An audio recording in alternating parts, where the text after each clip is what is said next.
na temática problemática da história, né? O Otávio foi embora, o almoço transcorreu bem, e a Kátia, que é a editora da Gisele, que apresentou o Otávio, que ficaria no lugar dela, perguntou: o que achou do Otávio, Gisele? Perguntou Kátia logo depois que se despediram do jovem editor e entraram no carro. Vi o jeito que olhava pra ele, sua danadinha. Não me diga que você pensa em transformar ele em um dos personagens de suas aventuras.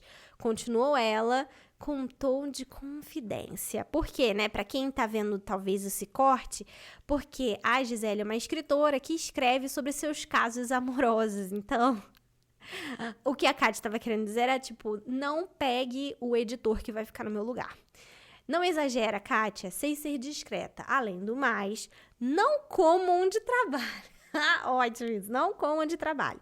Só daria confusão e dor de cabeça mais tarde. E detalhe, você sabe que eu sou inamorável, disse Gisele em um tom surpreendentemente cansado.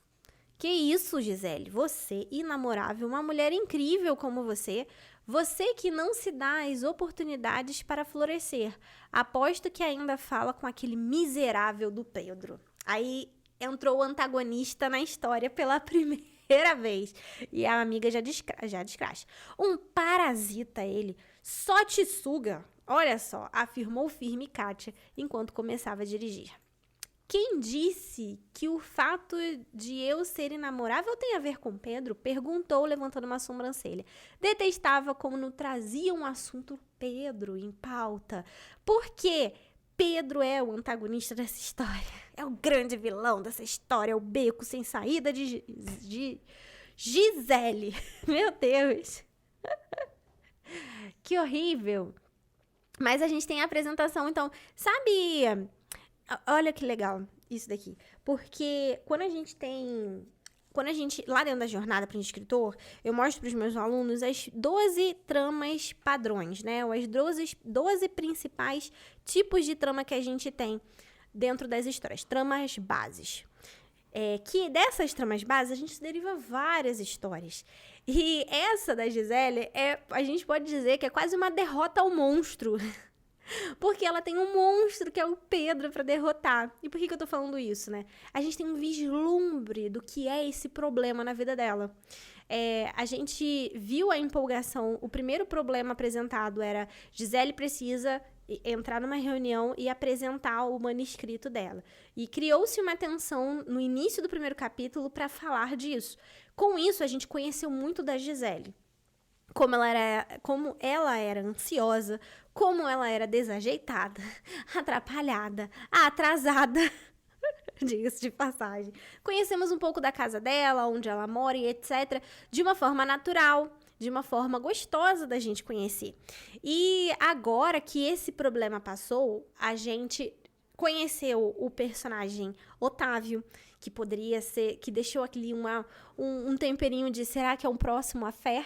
E agora a gente conhece um tempero, um vislumbre, começa a ouvir de longe a invocação do mal do Pedro, que será o antagonista dessa história. Tipo, olha, tem problema aí. Será que a gente vai acompanhar esse problema no restante da história? Isso fisga o seu leitor, sabe? Deixa eu ver se a gente consegue ler os comentários que tem aqui. Se saindo da conversa de fininho, o leitor já até fica, tô sabendo, olha só. Não, já tava aqui.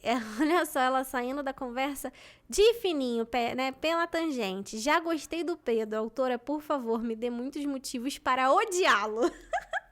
Olha as pessoas entendendo que de fato ele é uma pessoa que precisará ser odiado, que de fato ele será o antagonista daquela história. Você já dá gostinho, sabe? A migalha ali, a amostra grátis de que, tá vendo isso daqui? É uma migalha de pão. É isso, eu gosto de falar isso pros meus alunos. Você tem que dar as migalhas de pão pro seu leitor. Você vai jogando essas migalhinhas pra ele ter uma prova e falar assim, peraí, eu preciso saber o que tem mais disso aqui. Quem é esse Pedro? O que ele vai causar na vida dessa personagem? E aquele Otávio? Será que ela vai ficar mesmo com ele? Será que vai ser só uma relação de trabalho? Será que isso vai gerar um triângulo amoroso? Vou saber mais. E quero falar uma coisa aqui. dane-se se você não gosta desse tipo de história de triângulo amoroso. Porque essa história foi feita pra quem gosta e tá fazendo um super sucesso entre as pessoas que gostam desse tipo de história. Então, é isso. Não importa se você... eu amo fantasia, não gosto de triângulo amoroso. Eu não gosto de histórias no mundo real. Ih, tá muito real isso pra mim. Tudo bem. Beijo, tchau, vai embora. Isso daqui... Não vai embora desse conteúdo, porque você aprende independente da história que você está escrevendo. Mas, o que eu quero dizer com isso, né? Que histórias são feitas para determinados leitores. Se você não é o leitor dessa história, tudo bem.